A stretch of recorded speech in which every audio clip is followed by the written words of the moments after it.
This is my hood. This is my life. This is tradition. This is respect. And this is what I stand for. When I see him, I get the energy, because he's from here. And that's what nobody really don't understand. We're from here. We're going to see the dribble and dibble in Rucker Park.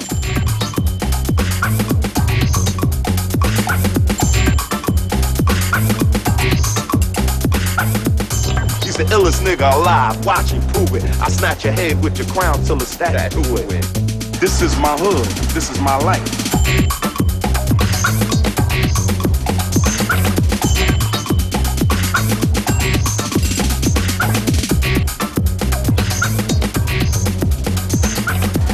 So I bled my blood on that ground out there at a young age. We're standing right over here on hollow ground.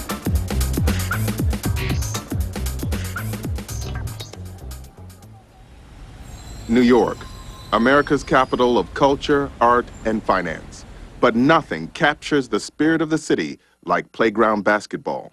The mecca of basketball is New York City, period. New York is basketball. These guys are living their dreams on the playgrounds.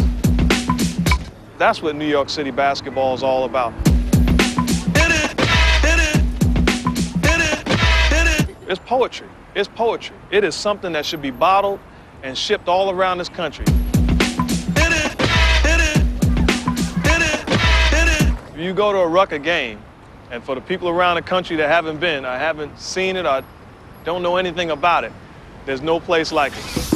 Julius Erving, Wilt Chamberlain, Kareem Abdul-Jabbar, Connie Hawkins, Tiny Archibald, Allen Iverson, Vince Carter, countless others as talented as these NBA legends, but whose names you've never heard. They all have in common a single patch of asphalt found up in Harlem called Rucker Park. We're from here, from the day one. When you never thought about coming here, we were here. I was here. He was here. We walked up and down here, and you were somewhere else, and you wasn't thinking about over here. I wish I could have saw Julius Erving playing out there. I wish I could have saw him and Joe Hammond doing it. And I heard about it, but I didn't see it. You know what I'm saying? I did see, on the other hand, I did see Wilt Chamberlain out there. This is my hood. This is my life. This is tradition. This is respect. And this is what I stand for. Rucker Park at 155th Street is the mecca of streetball in America. Hannibal gives the park its voice, the players make it famous, but it's the crowd that brings the magic. You have people on the fences, on top of buildings. And, you know, it was a traffic stopping experience. People used to be all over the gates, up in the trees, standing on their own cars, put the garbage cans upside down, stand on the garbage cans. It was what Harlem had. God forbid you had to go to the bathroom. Because if you had to go to the bathroom, you weren't going to have a seat when you came back. It was addicts that forgot they was addicts. For that hour and a half or 3 hours, they forgot they had habits. You had people left Rucker, didn't know where their car was parked. Was staying outside the Rucker, said, man, I can't believe where I left my car. Because their mind had went on a basketball extravaganza, a basketball trip.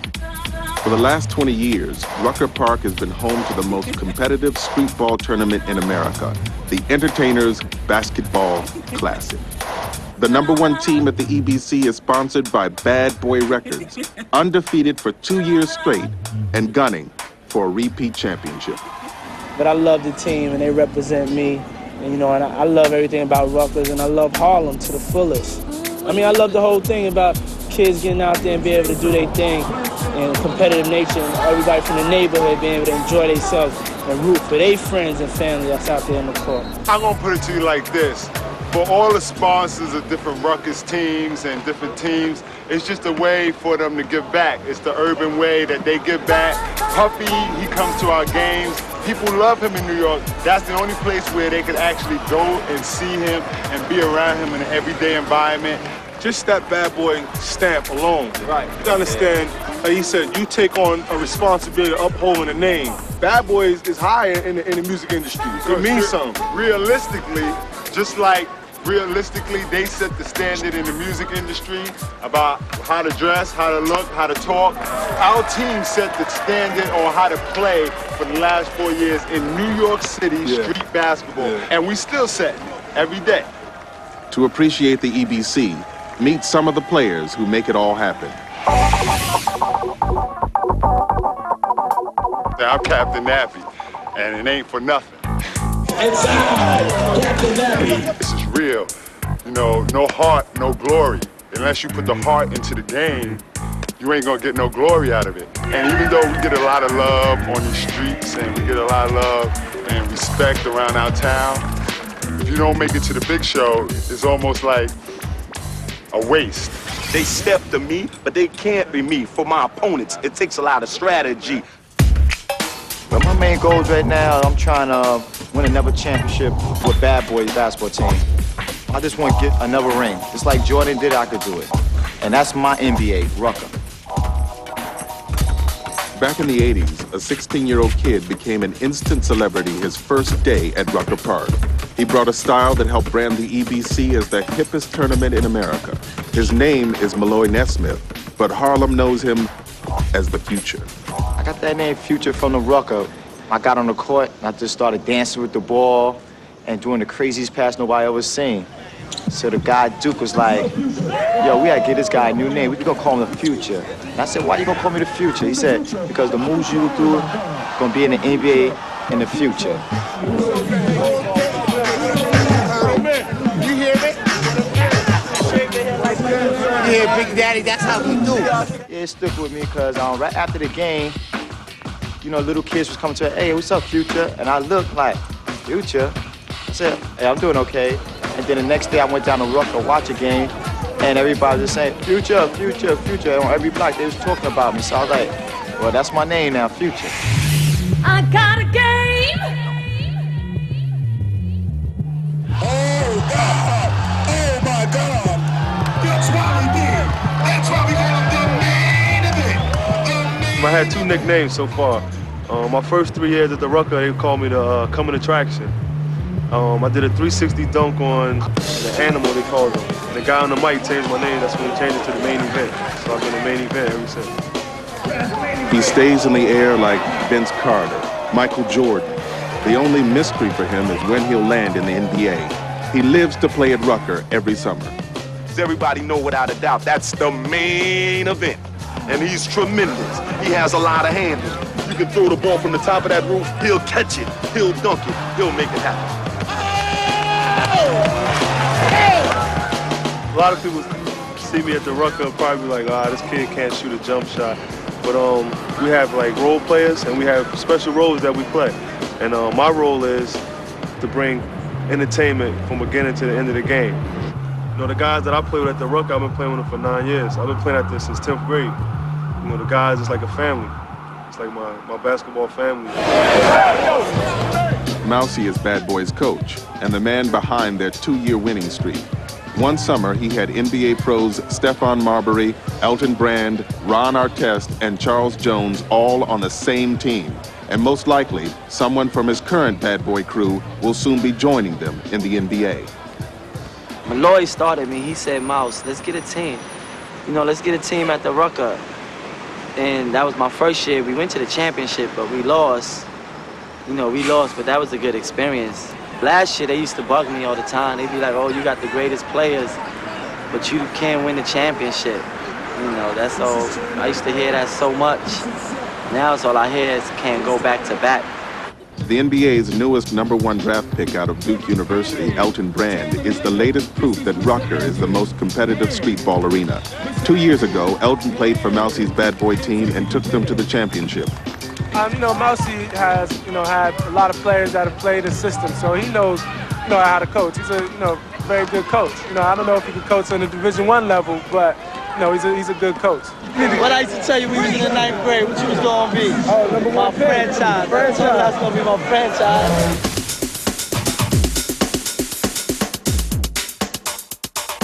You can go anywhere in the city, and for free, you can go see some of the best ballers you never heard of. He won't be denied. That's why he's half man, half amazing. My name is Biz, a.k.a. Half Man, Half Amazing, representing Bed-Stuy, Brooklyn. Do or die. I just went up there and played hard and dunked it on a couple of people that were 50 pounds bigger than me, 50 pounds heavier than me, 4 inches taller than me, and, I just played like I wasn't scared of anybody.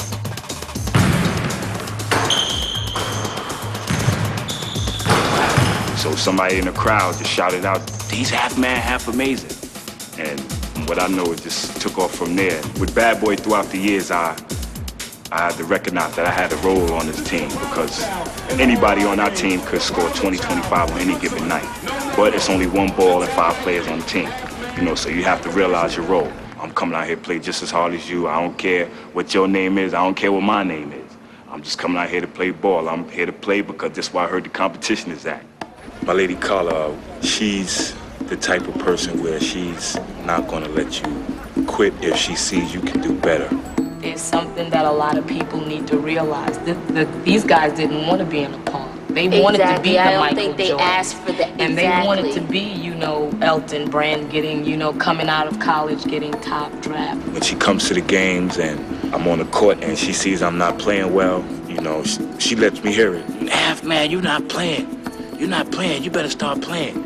You look terrible out there. You know, and no one wants to hear that they look terrible on the court. They turn you on when you see them playing ball. It's a turn on. It is. I love Future. You know, Malloy, I'm like, But Future is like an entertainer. So, and everyone is always there. When Future plays, the park is packed. Yeah. So, and I love that. I love that. The little kids, that's all you hear. Those same little kids who grew up watching Future have become his toughest challengers. A streetball legend is like a Wild West gunslinger. Every time he steps on the court, someone's looking to take him down. Bad Boy's next game is a streetball showdown between today's champs and the next generation.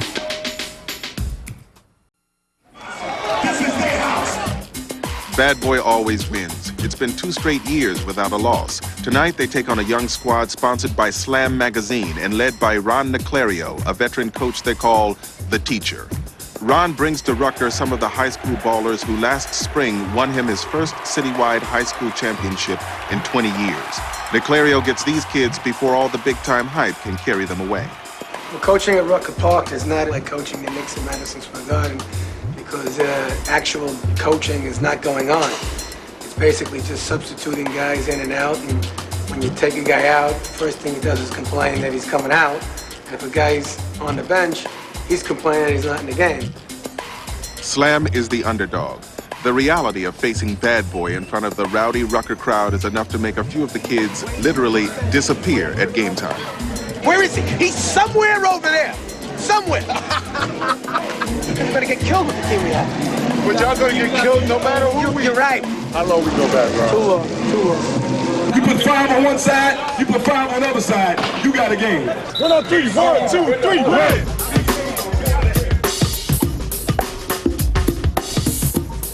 The first play of the game, Bad Boy takes it the length of the court and through the hoop without the ball ever touching the ground. Bad Boy is quicker, bigger, simply better than Slam.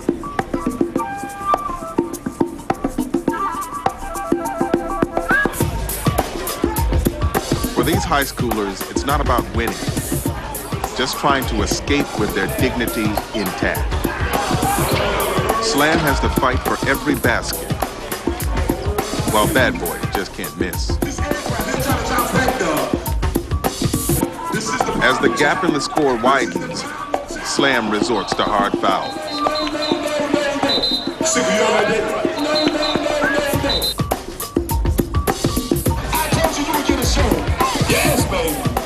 The game is a blowout, but that only heats it up. Now the showboating begins, and you see why they call it the Entertainers Basketball Classic.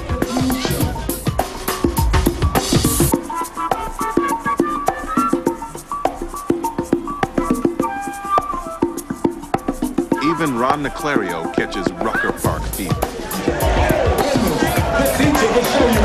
And yet the highlight of this game comes from the most unlikely of heroes. I have a lot of honor and respect for this man right here. This is my man, world famous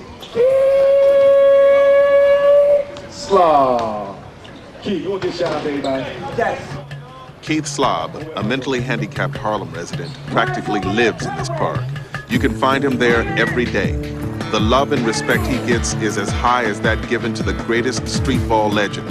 Keith is Bad Boy's #1 fan, and the greatest day of his life is today, the day he gets to play for Bad Boy in his first and only Rucker Park game. we were joking with Keith Slaw, telling him we was going to give him a uniform. So he was hyped before the game started. He was like, he was walking around the court. You saw him, he was walking around the court clapping. And we started playing, he finally got in the game. And he was just running around like a chicken with his head cut off for a minute. But then I told him, to focus on one guy. No, white boy over there. Go take the white boy up there. Just follow him up and down the court no matter where he goes. So finally, Mouse was like, give Keith the ball. So I brought the ball up. And gave it to Keith Slaw. And everybody cleared it out, went to one side. Keith was dribbling the ball, going 100 miles an hour, taking 15 steps. And his first shot in the game, and it was nothing but net. Man, when he hit that shot, everybody went crazy. Yeah, I think that would definitely be some kind of history in Rucker Park, because since I've been playing there, Keith Slaw has been there. I'm quite sure he was there before I was there. When Keith made that basket, he made it for every person who's ever wanted to be a streetball hero. This game is over, Hannibal. Okay, but that was my assist. It will go down in history as the assist from half man, half amazing to Keith Slaw. Okay. FBC. Bad boys. Bad boys. Number 1, baby. 111. Baby. He still want to be a bad boy. He keeps saying, he keeps screaming out he's a bad boy. He definitely went around his block telling everybody that he scored 2 points at the Rucker game. In tonight's game, there's still room for one more star to shine. Slam's point guard David Seals is here for one reason and one reason only, to make his street rep by pulling stars like Future out of the sky. It's a little friend of mine. He's like 17-year-old, junior in high school. So, he want to go against me. So he comes up court, put it between his legs 1, 2, 3 times. And he try to fake a pass over my head. And he got the crowd going crazy.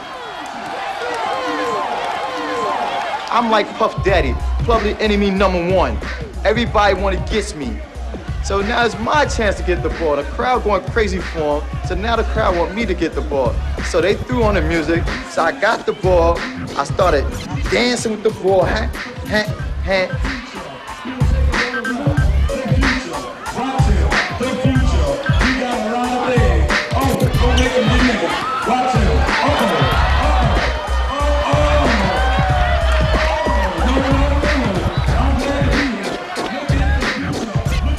Right between his legs, caught it back and grabbed his shirt. The crowd just went buck wild.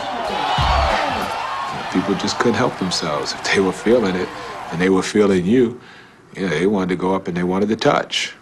And it was legal. And the fact that someone wants to relate to you to the point where they physically want to touch you, they're looking at you as an icon or whatever, when you're 21, 22, 23, it just makes you play harder. Bad Boy wins the game, but David Seals has made a reputation at the same park where some of the greatest players in the game earned theirs. Players like Pee Wee Kirkland, one of the original streetball giants. Pee Wee had the chance to play in the NBA, but he chose the streets, because back in the late 60s, there was more money to be made in Harlem. Millions flowed through Kirkland's illegal enterprises. Why play second string for 40 grand a year in the NBA when he had unlimited fame and fortune in Harlem? Oh, you ain't guarding me. Here I go. Oh, no, I'm back again. Now I thought you was guarding me. I'm saying, now, let's go push up. Now, push up. He's in the air. I done faked him, but I come back to fake him again. I'm going to the basket, laying it up, behind my back, double reverse fake, head fake. I'm looking at him and saying, man, you can't guard me. I got so many moves. Last game, I shook myself. Pee Wee was shake and bake. Pee Wee had the street flamboyant, the court flamboyant. Pee Wee was just flamboyant all over. The reason I was known for being the guy with the trash talk is because, like Muhammad Ali, talk a lot of trash, but people didn't come to see Muhammad Ali win. They came to see Muhammad Ali lose. And because I talked so much trash, when people came to Rucker, they didn't come to Rucker to root for Pee Wee Kirkland. They came to Rucker to root against Pee Wee Kirkland. That of and in itself brought the best out of Pee Wee Kirkland. It's because I'm the master at crossover. When Iverson on national television rocked Jordan and re-rocked Jordan, not only did I know what Iverson did to rock Jordan, I knew what was in Jordan's mind to get him re-rocked. How did I know that? Because Pee Wee Kirkland created a reputation as being a legend by doing that every game of my life. I took somebody's mind somewhere on the court it had never been before. The same intensity and success he displayed on the court translated to a life of crime. He was untouchable. He was Harlem's Robin Hood. I was always looking for the angle in everything I did. You know, rather it was legitimate or illegitimate, I was always looking for the angle. The law caught up with Pee Wee. He found himself facing a prison sentence for conspiracy to commit drug trafficking. 11 years in prison. 11 years in prison, which was probably one of the best things that ever happened to Pee Wee Kirkland's life. Even in prison, Pee Wee's reputation had an impact. He convinced the warden to allow a team of prisoners to compete in a semi-pro league. That year, he averaged 70 points a game and caught national attention by scoring 135 in a single game. Just think of the possibilities for the NBA in 1970 if they had a guy as marketable as this. I remember the times in the penitentiary I wake up with tears in my eyes. It wasn't about being in prison. I didn't care nothing about being in prison. Prison in Pee Wee Kirkland was like a second home. But it was the reason I was there that it became harder and harder to live with. Your family hurt, your kids hurt. You may end up finding yourself in a situation where you go to jail 18 and you come out at 36. Well, how old is your daughter gonna be if she was 2 years old when you went to jail? Things like that, where you really destroy the fabric of your own family. A lot of these cats that's playing ball that didn't make it out of high school, didn't make it into college because of grades or even drugs or even the street gangs that held them back from making it to the NBA, and they do things that your mind couldn't even imagine that could be done. You know, Rucker represents Harlem. The game is in Rucker. The game is on the streets and the playgrounds, indigenous areas all over this country. Pride. Respect. Somehow these things just come easier on the basketball court than in life. And when Vacant Lot faces undefeated rival Bad Boy, respect is exactly what they're fighting for. This is the truth and the American way.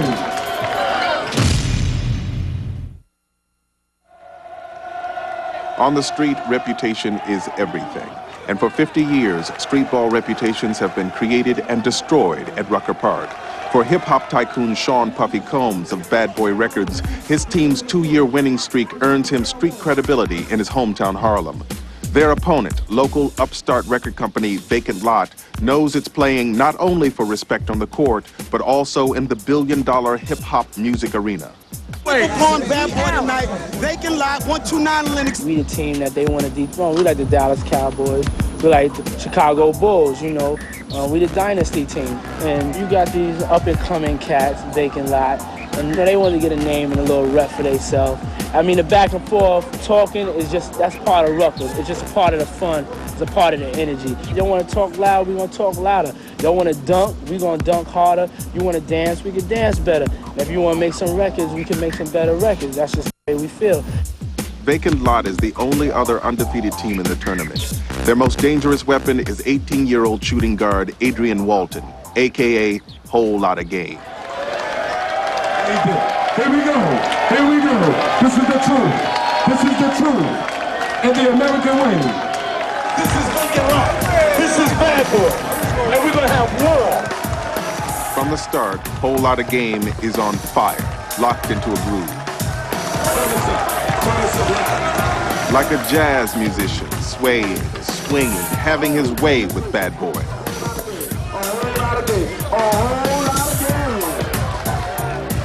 The crowd loves it. Most of them are here to see Bad Boy lose, no matter who they play. Vacant Lot recruits a 7-foot 5-inch player called Pee Wee, whose only job is to foul hard. Whole lot of wrestling.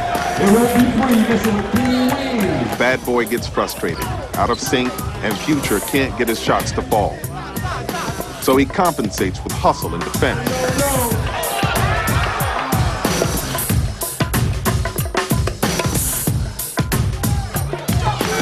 This is the future. This is the future. Bad Boy struggles just to keep up. Mousy, Bad Boy's coach, takes out his frustrations on the referee. These coaches are mimicking Bobby Knight, it seems. After the game, they'll meet and greet you so personably, so friendly, but they're like Dr. Jekyll and Mr. Hyde, and it seems as if they're performing themselves when they're out there. Dr. Jekyll and Mr. Hyde describes the once dominant bad boy this year. Yeah, baby. All season, they've allowed teams to set the pace and lead by 1 or 2 points the whole game. Then, in the final quarter, they find their rhythm and take it away. Scores 26-24 over the Wild League. The main event. The main event. Two undefeated teams play one of the best games of the season. So it's a shame when a crosstown rivalry off the court ends this game.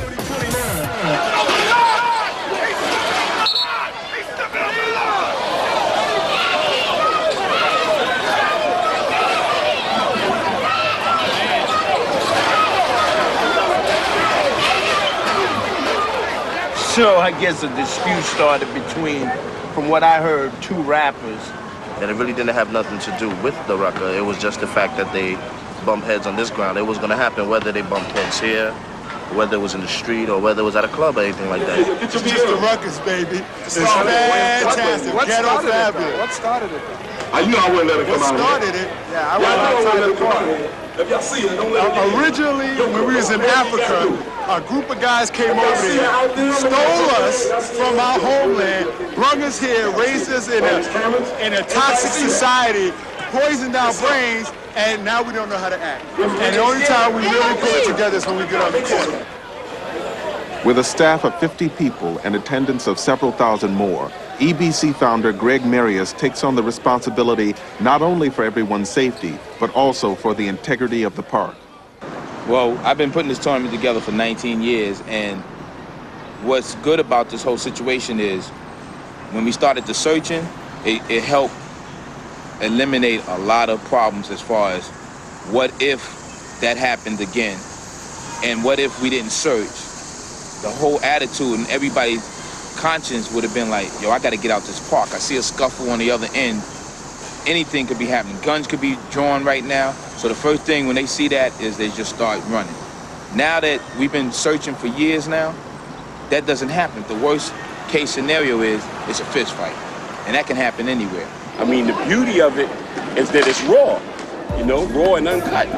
And that's why people come here, because this whole tournament is just raw and uncut. If you go to soccer games all over Europe, I mean, bullfighting games, rodeos, rock and roll concerts, Yankees games. I mean, you can't control the crowd. When all this stuff was going on, I didn't feel endangered at all. This was home. And if anything happened, I didn't feel frightened of it happening here at home. The Bad Boy Vacant Lot game is called a draw, each team holding on to their undefeated records. The real question is what effect the outbreak might have on the tournament itself. It doesn't take much for panic to sweep through the park as it did that day. Keeping kids off the street is why Holcomb Rucker started his tournament at this very park. But 50 years later, the streets are still called home. And throughout the city, trouble rarely stays outside the chain link fence. Our jurisdiction starts as soon as we throw the ball up. Once you throw the ball up, it's in our hands. My brother, take that jewelry off. All the jewelry, get that jewelry off too. That mural that's up on the paddleball court was my son, who got killed here in the park over some fight on the court, on the basketball court. And it was on Sunday about 5, 6 o'clock in the afternoon. I was doing a game uptown. When I came here, they already had the sheet off, covering them or whatever. It was difficult initially. I still live in the neighborhood, so it was definitely initially very hard. The mother does not come into the park at all. And right now, the mural is about to be redone. As you can see it, it's like fading away. Remember. All right, let's get the captains, all right?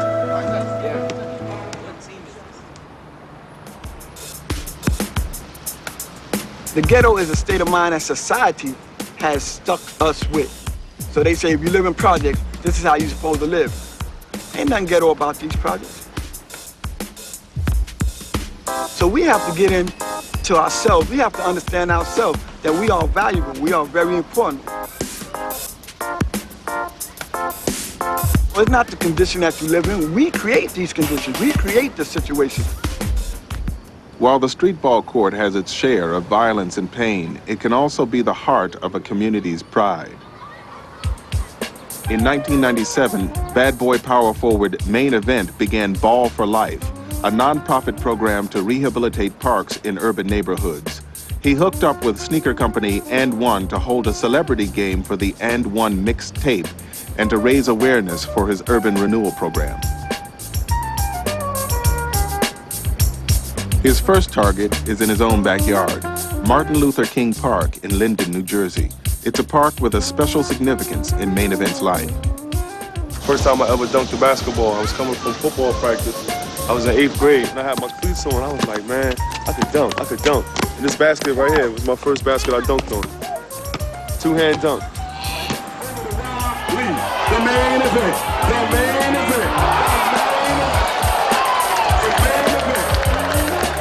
This is what I want to be our Rucker Park right here. This is what one of my dreams and one of my goals is.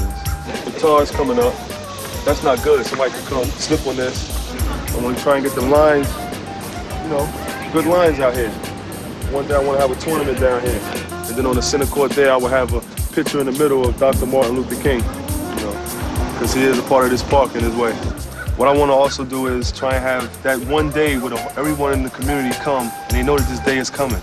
Like, oh, Friday's the big game, the big cookout down at the park, Let's go to Martin Luther King Park. For the love of the game, streetball survives the crime, the violence, getting stronger, quicker, younger. But as streetball's popularity becomes a worldwide phenomenon, kids today face a new kind of challenge: success. There's a new department in collegiate athletic departments now. It's called sports marketing. There's never such an animal when I was in school. It's a new tool by which revenue is generated through sponsorships for the athletic department. Let's look at it at the grassroots level. You have a lot of younger kids now playing the game earlier, at an earlier age. They're becoming skilled at a lot earlier age because they go to camps, they're getting better coaching, better instruction, and now those kids become extremely what? Marketable. Shoe companies start to get involved in terms of outfitting certain schools and or outside programs, and it's all marketing. So therefore, you find a lot of pressure on kids nowadays to make choices that they never had to make before. A lot of talent, a lot of personality, and a lot of future. How do we fix it? I have no idea. You know why? Because it sells. And as long as it sells, it's going to continue to sell. But we do need to find a way in which to keep it real, as the kids say nowadays. We need to keep it real. Streetball sells because what you see at Rucker today will be in the NBA tomorrow.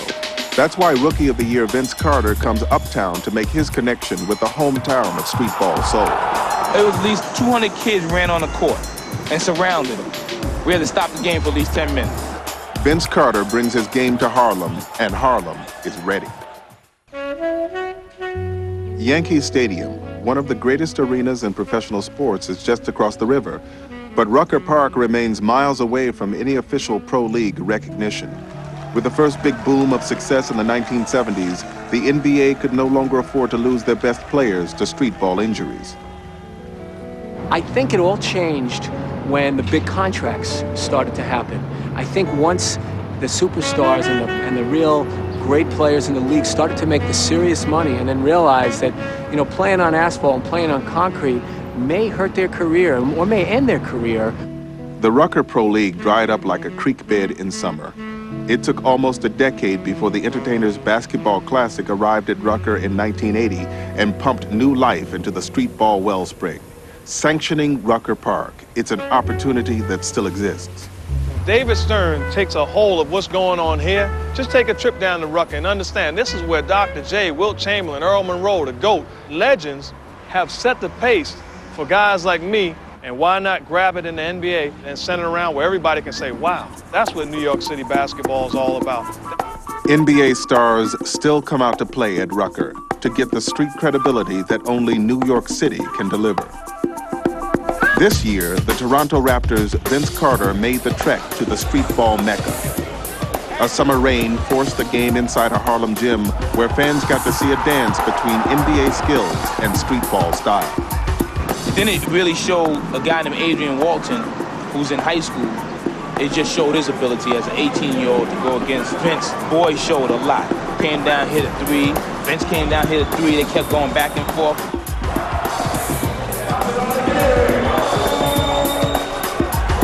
He's a playground legend right now because of what he did on the court that day. And now every time he comes in his park, everyone's looking at him like, oh, he's going to be the next one. Then Vince had to come back, show him, yo, I'm going to show you what I did and why I'm the Rookie of the Year, and did a alley-oop off his shoulder, off his waist. Man, crazy.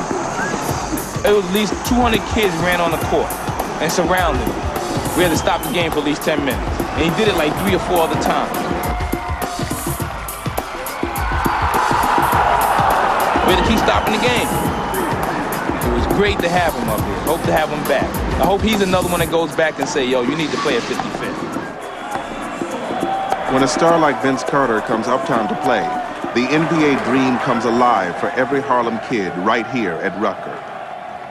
But even Rucker's finest players have to realize that unless basketball is used to achieve other successes in life, the NBA dream can lead to a dead end. I kind of let my mind go astray, and I felt that basketball was going to be my ticket for a little while, and I stopped concentrating on other things like school and my family and friends and stuff, and I just was a ballaholic, trying to make sure I stay on top, on point, so when that big time come, I'll be ready. It didn't happen that way. I played overseas a couple of years, and it was okay, but after a while, I found out that it wasn't going to be my lunch ticket. A lady friend of mine, she asked me if I like working with kids, and I said, yeah, I love it. So she was working at this school teaching Spanish upstate, and she asked me if I wanted to, work up there with kids, and I said, sure. And I found out that a lot of the kids up there knew who I was, all the way upstate in Hawthorne, New York. They said, hey, you're half amazing. I was like, yeah, you gonna be working here? It's amazing that basketball has the big influence that it has. From my point of view, I use that to try to get the kids to calm down and show them that, hey, if you get knocked down on your feet, you just be like, oh, forget it, I ain't really want to do this anyway. If you get knocked down, you got to know that you're going to get back up and try again. Basketball is a path to education. Education is a door out of the ghetto. Such a simple idea. Why is it so hard for kids to get through the door? Malloy was a very, very talented player. He was another kid that in high school, books and him were allergic, classroom and him were allergic. From junior high school to high school, I'm having people help me do my homework, and I had some people, help me out, and they took my whole English exam, and they just passed it with a 96 for me. The sad thing is a lot of these kids are used by basketball because it uses them to get through high school. It uses them to maybe get into a college where they're not really prepared to get in. And when I got to junior college, I had to do my work because, our coach was strict there. So, I had to do my work in junior college. He went to junior college, did very, very well. Unfortunately, his senior year, something happened and he didn't finish it out. Well, when I got back to New York, I was trying to get into school, but I didn't really try hard enough. I just said, oh, well, forget about it. It's the education of life. The game of basketball has hurt more people than it's helped. Believe that. For every dream out there, for every successful dream, there's 10 to 20 failures. He's getting to that age where, another couple of years, God's going to take away a lot of his speed and his quickness and agility, and he's going to have to go on with his life. Future, he wants to do the overseas thing. His talent is ball. That's where he masters. That's what he wants to do. It's kind of hard for a guard my size, 5'10" and a half, to go overseas and get the type of money I want. I want to make sure there's enough money that I could take care of me and my girlfriend, because I'm not going to go unless she could go with me, Playing ball in Europe, South America, or Australia gives urban youth exposure to different cultures, people, and opportunities than they'd otherwise experience. Not to mention the celebrity status awarded to any towering American athlete on foreign soil. One time when we went to the Dominican Republic, he got off the plane and they were actually pressed there to meet him. And the little kids were pulling at him and asking for his autograph. Exciting. Girl, they make you feel that. like, I felt like Juanita Jordan. You got to understand something. As an American, when you play abroad, When you win, you're supposed to win. And when you lose, it's the Americans' fault. Always talented enough to play overseas. One of the problems is that his age and his history. I mean, most of the people overseas want to see a resume, and they don't have the best resumes. Playground this, playground that, MVP at this tournament. They look to see what you've done in a legitimate minor league. Well, you know, right now, I'm not working whatever, so, you know, sometimes it be because, oh man, I gotta tell you this, like, I got people who look out for me. Malloy is so confident when he plays ball, but as a boyfriend, he wants to make sure he's giving me his all when actually he is. It's just, he doesn't know it. Maybe I don't show that, you know, or tell him, you're doing good, you're okay, I'm okay, you know, but on the court, he's 100%. He knows that he's doing the right thing and he's doing the best that he can do. There's that fine line between do we want to be wealthy wives or do we mind being the wives of, you know, park players schlepping to like 3 games a day just to get $75, maybe $100. Now, after all these years, I can honestly say I'm doing it for the love of it. Ballers play for pride, for love of the game. The reward is being a celebrity in the community, and there's no better way to get it than a Rucker Park championship. The playoffs. For Bad Boy to maintain their dynasty, they'll have to knock out the top teams from each division. General Electric of Tyson Records lights up the crowd with his deadly crossover move. Predator, the charismatic veteran who's won his share of Rucker Park championships, leads the team sponsored by Loud Records to victory. McNasty, a Syracuse University star, dominates the inside game and advances his team, Rough Riders, to round 2.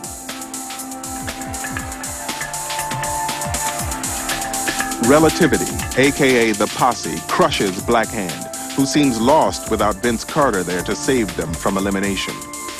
Led by the crowd-pleasing moves of the Rucker Park rookie called I'll Be Right Back, the Posse earns a showdown against the defending champs, Bad Boy.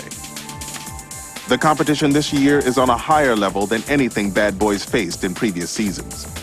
Every game last year, championship, we won by like 30. One team, I think we beat by like, we was up like 50 at halftime. I don't know when they're gonna get the intensity. I hope it's Monday, because it's gonna be do or die.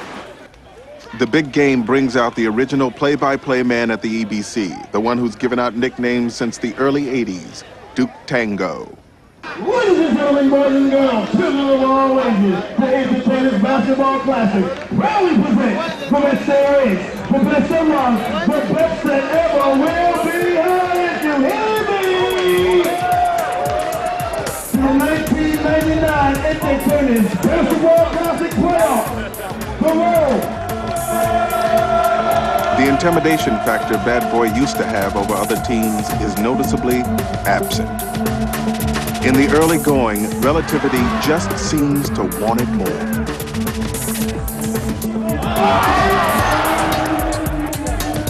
The rookie, I'll Be Right Back, shows no fear against the future.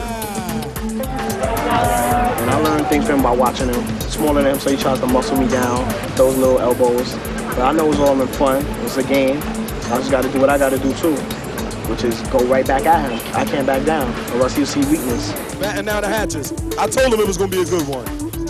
Mousy turns to his workhorse, veteran Rucker champ, the Terminator.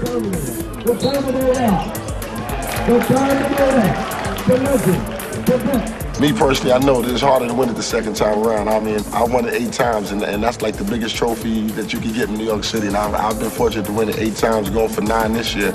Terminator keeps Bad Boy within reach with one impossible shot after another.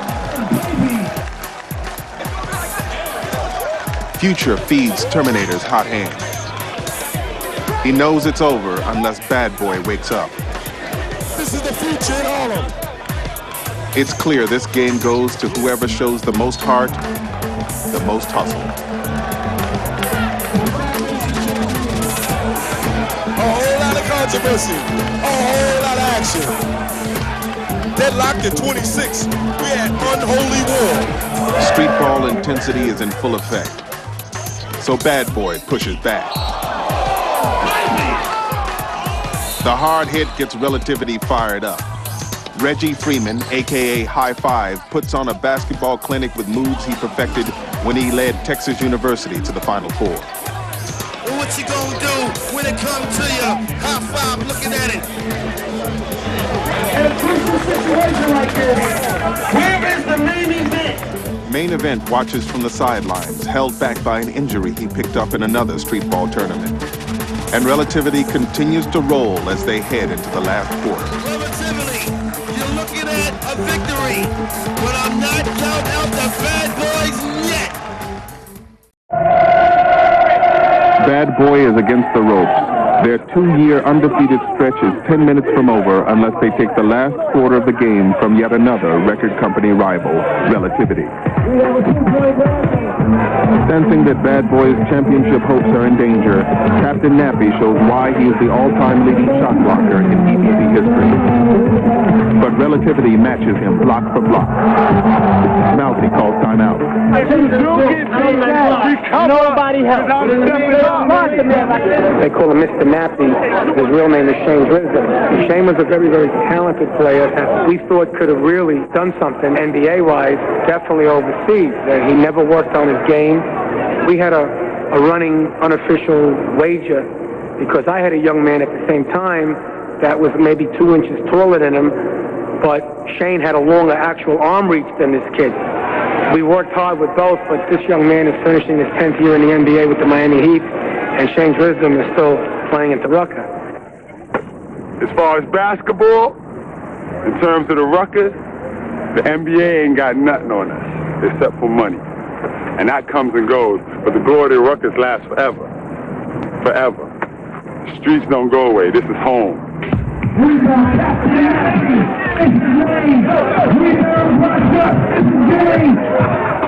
The Main Event ignores his injury and gets into the game. Riding on pure adrenaline, he brings Bad Boy back within striking distance.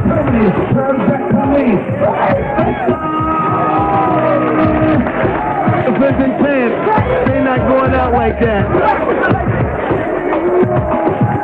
At last, in the fourth quarter, Bad Boy takes the lead. Yeah, baby. But constant penalties take the flow of the game out of Bad Boy's hands.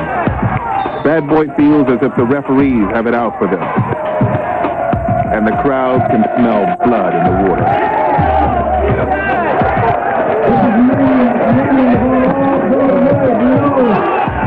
Relativity goes up by 4 in the final minute of the fourth quarter. We're giving the game away, yo. We just giving the game away.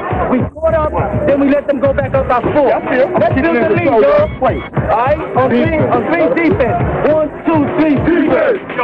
Master Rob won championships at Rucker in the 80s. Now he can be the first player to also do it as a coach. I want to play. I'm not playing. You know what I mean? Go, man. Hard work. 1, 2, 3. Hard work. 30 seconds left. And 3 points keep the season alive.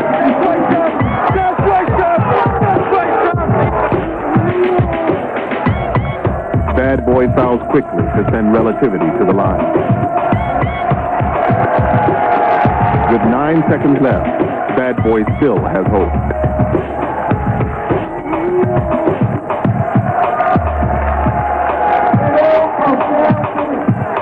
Seth Marshall carries the hopes of his entire team with the last clean shot. But like too many things for these ball players, the shot falls short and time runs out. After 3 years of dominance, the team Harlem loves to hate is gone. The Bad Boy season is over.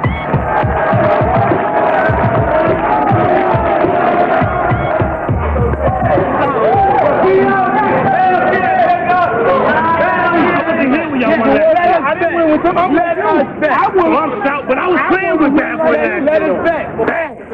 in one sentence. I ain't got nothing else to say. Yo, when you the king of the hill, everybody want to knock you off. Not just the people right below you, people on the bottom, the people that's below them.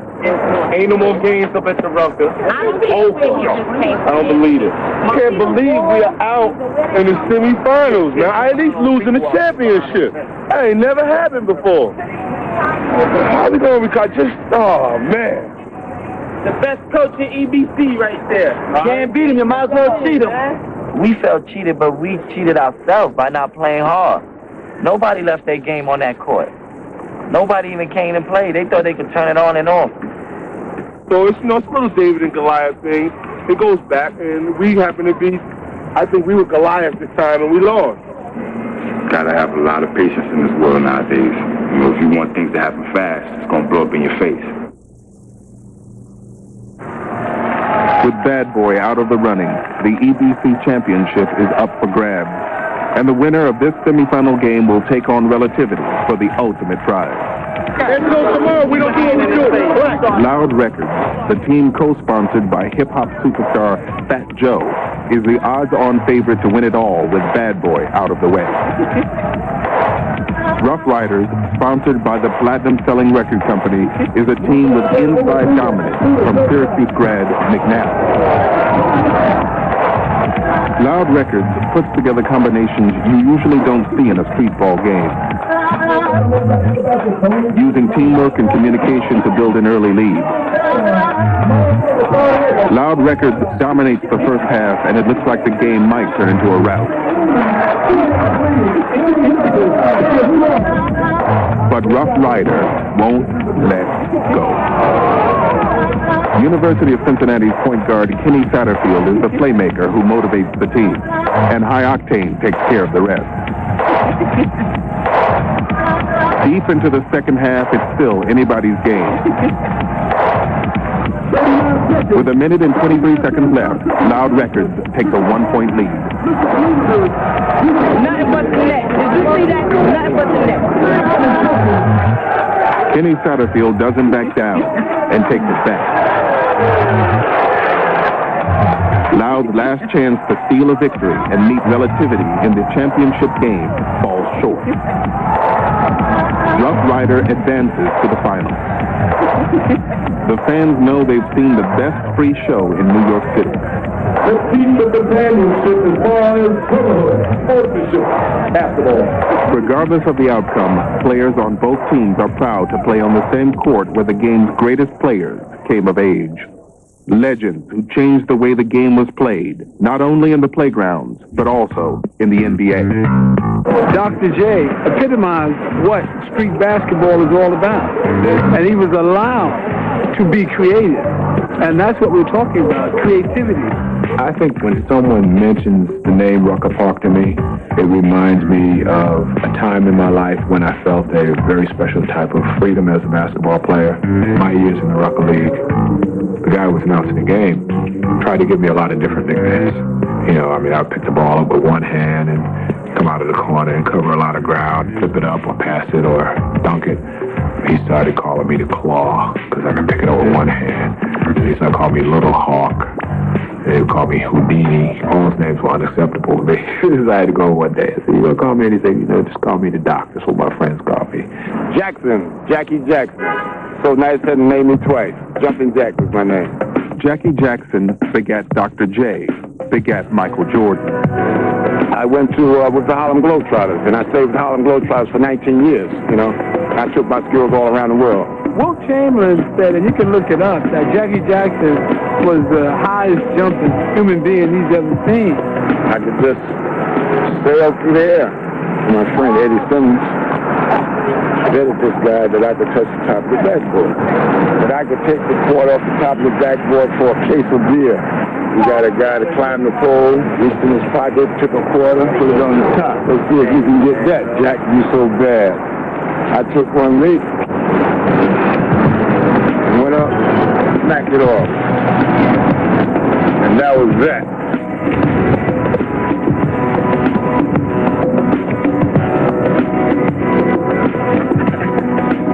One of the greatest ballers you never heard of was Joe Hammond, the Destroyer. Joe turned down a contract with the 71 Lakers.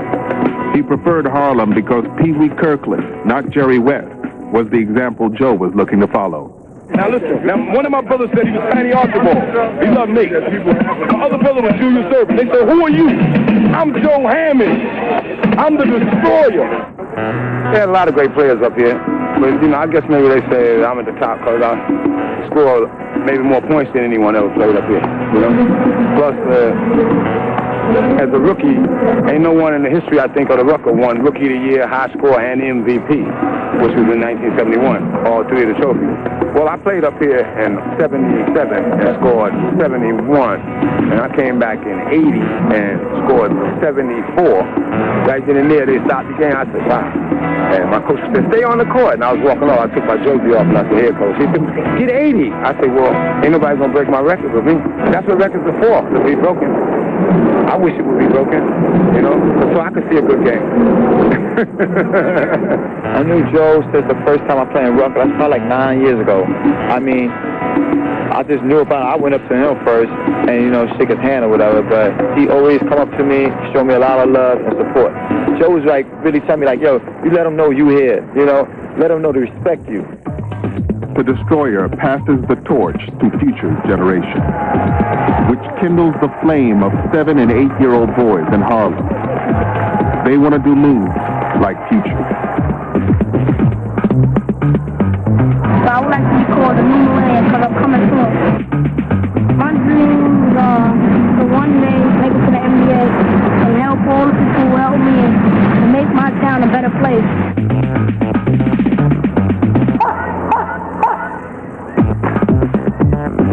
I try to keep my footwork just as my basketball game. People will look at my mind just as much as they look at my basketball field. From the old generation to the new, the legacy continues. Basketball is a spirit, sometimes not a game. We've reached the dawn of the Entertainers Basketball Classic Championship game. It's a dream. We now return to On Hallowed Ground on TNT. The 1999 Entertainers Basketball Classic Championship. It's no more Joe. It's no more redesign next week. It all comes down to this. You'll find out today. We'll have no excuses. Nearly 3,000 spectators jam into Rucker Park, which has a seating capacity of just under 1,000. This is the last game of the summer. Once again, it's all free. We ain't spending $1 to come out here. It's better than the Garden, kid. It's the real Mecca. Everybody should come. It's better than the Garden. Rough Rider, one of New York City's platinum-selling record companies, sponsors a team that hasn't lost since the first game of the season. Relativity. Just last week, this team of underdogs knocked off two-time champions Bad Boys. Get right, y'all. All to the Rough Riders and Relativity. My man, I'll be right back. Give him the ring. Give him the trophy. Give him the trophy. He's right taller than me. Give it to him. This is a study in contrast. Relativity, led by 5'6" guard I'll Be Right Back, who got his name by leaving defenders in the dust, versus the slam dunk giant, McNabb. The bleachers are packed with everyone from Harlem residents to former NBA coaches who turn out to see the best of the best. WNBA star Teresa Witherspoon of the New York Liberty gets a courtside seat where she can study the streetball moves and tap into the energy of Harlem's own Madison Square Garden. New York, it's just New York, period. You know, they're very supportive of what you do. If they don't like what you do, they're going to let you know. And I truly appreciate the honesty. Rough Rider puts the brakes on I'll Be Right Back. But Relativity's team effort gives them a wide lead.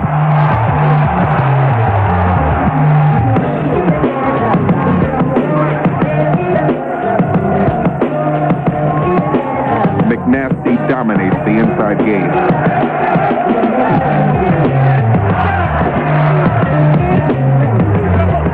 Rough Rider bulldogs their way back within striking distance. Relativity coach Master Rob issues a warning to his team.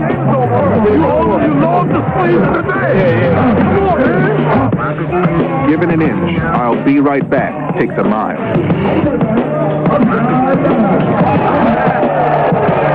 Rough Rider can't keep up with the transition game and leaves the door open for relativity. It's showtime in Harlem.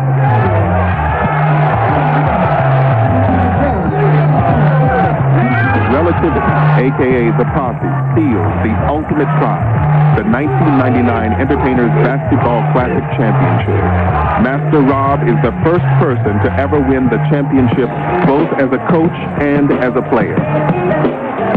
18-year-old I'll Be Right Back takes home the trophy after only his first year competing at Rucker Park. The EBC is ground zero for the hip-hop generation. But when Holcomb Rucker started his tournament in 1946, he had a much more humble goal, to provide a safety zone in the middle of the ghetto where family, education, and self-respect would blossom. And I think the greatest legend that came out of Rucker was Holcomb Rucker himself. Because how could you not think he was the greatest legend when he was like a diamond, a jewel with facets, and each facet led in a different direction in life. I mean, Rucker wasn't just about basketball. The principle of the man was to take kids off the street, to create some sort of community involvement that where kids were not going to get involved with drugs, with crime.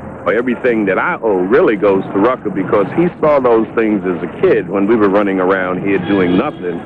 Say, look, get your education. And I was able to do that. Got a master's degrees from Fordham University, became a director of the Department of Social Service, and it's something that is embedded. And like, we refuse to let the name die. When I would return from overseas, I usually have a 30-day leave. And I'd come on home and I'd spend my time, and I couldn't wait to get back to the Army. And every time I'd come by, I'd be in a park supervising the kids. And I thought that was kind of dopey because I was used to people giving me orders, and I was used to giving orders without any emotion or any feeling. And the feeling that he had for these kids, it embarrassed me because I couldn't understand it. We out at the cemetery where my father is buried. The last time I was here, I was 16 years old. Now I'm 51 now. When I'm at this grave site, because I kind of feel like I'm finally ready to report to Dad and let him know that everything is all right. Your grandson, Christopher, your oldest grandson, he's running a Rucker tournament now.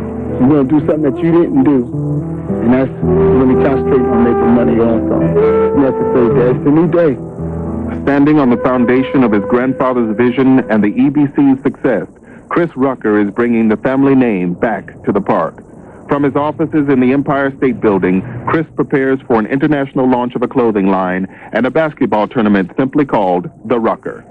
Holcomb Rucker left a legacy. It's my family's legacy. I never really thought that I was going to be a part of that legacy. I feel like I'm going to take it into the next century. If Holcomb Rucker were alive today, I would say thank you. I would tell him also that he made it. I would tell him also that he made it. Holcomb Rucker helped streetballers like Pee Wee Kirkland to learn that life does exist after basketball. Today, Kirkland strives to keep Rucker's vision alive of helping kids deal with the challenges and hardships of growing up in urban America. In 1991, Pee Wee Kirkland started School of Skills, a basketball mentorship program with financial backing from Nike.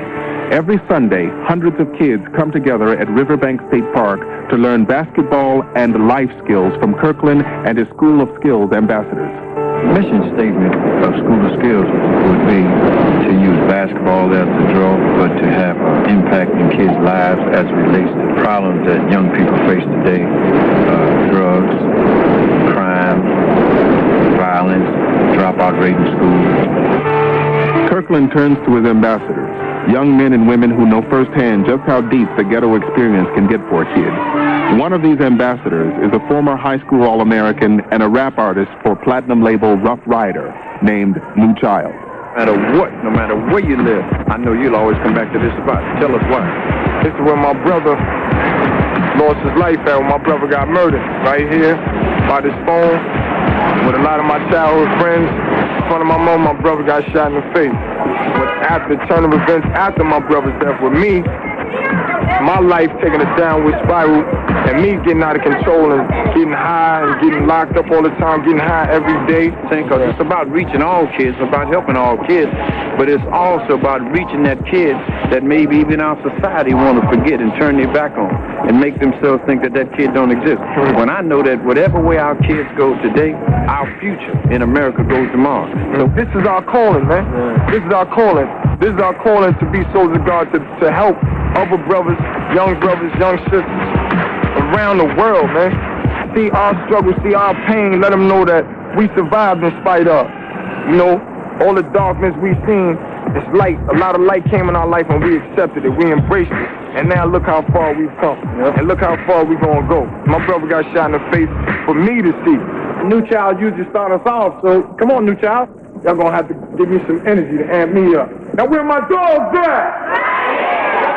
Where my dogs at? We teach young kids how to become role models to other kids. And the reason we have to deal with young kids, 7, 8 years old, because you have kids 8 years old today who can tell you every assault weapon that exists in the world. Holcomb Rucker couldn't have imagined the dangerous world Pee Wee Kirkland would inherit from him. But Rucker armed Pee Wee with the ultimate weapon, self-respect. Every kid in School of Skills today whose average in school is up since the first day he came to School of Skills, stand up. You say it again, your average was what? It was 30 and it's 85 now, and you not standing up? What's your average in school? Say it again. 95. You see what I'm saying? 95 average for 2 years he kept it a secret. And the reason he kept it a secret is because too many young people feel like if I got a 95 average, it means I'm soft. It means I'm selling out. It means I'm not in effect. It means I'm not a thug. Too many young people are beginning to believe in that, and we can't have that. We gotta have a situation where when your average is high, when you're doing the right thing in school, people are supposed to applaud you. Pee-wee's like the person to heal. He's the nature. He's Mother Nature, but in the father figure. And when everybody average was 65, you remember me saying, wait a minute, we being tricked and fooled. I teach at a private school in the city. I'm the coach down there. And guess what? 65 is failing. Remember me telling you that? Somebody's tricking us. Anytime you could take kids and turn their lives around from where they didn't have nothing and no one to turn to, they have gave up basically on life and turned to the streets, and you could take all of that anger and that frustration and that hate and turn it into love, you're a great man. You're a powerful person, you know, and that's what he is. They was to tell me today that I could walk. I could get out this chair and walk, but I could no longer be an ambassador of the School of Skills, and I cannot be an impact on helping kids and turning kids' lives around, then I'd rather stay in this chair. When Pee Wee Kirkland got out of prison, it was a streetball wizard named Sundance who was the bridge back into the community. Sundance had the credibility as a dominant player on New York City's playground courts and as a community leader throughout Harlem. And I believe it was a spiritual awakening, a spiritual change in his life. I'm going to share something with you that he told me that I really never told anybody else, but at one point, after one of our sessions with the kids, he told me, he said, you know, Dan, it's the happiest I've been in my life. Without all the cars, all the jewelry, all the furs, he said, this is what it's about. He said, and I would never exchange what I have today for what I had then. Life after basketball. For a true streetballer, can there be such a thing? The way I see my life after basketball is, I don't. You know, I can never walk away. I don't think anybody could.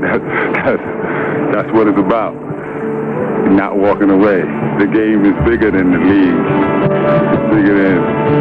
Bigger than me. Ain't many of us out here bigger than me.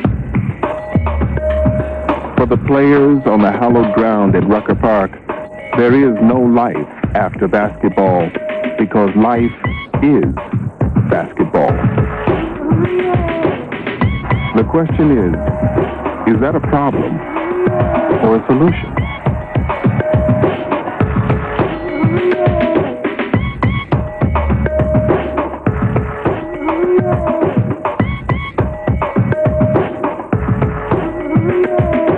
Coming up next, the experiences of one man's life with a group of underprivileged New York kids whose only ticket out is on the basketball court. Take a shot at heaven as a play.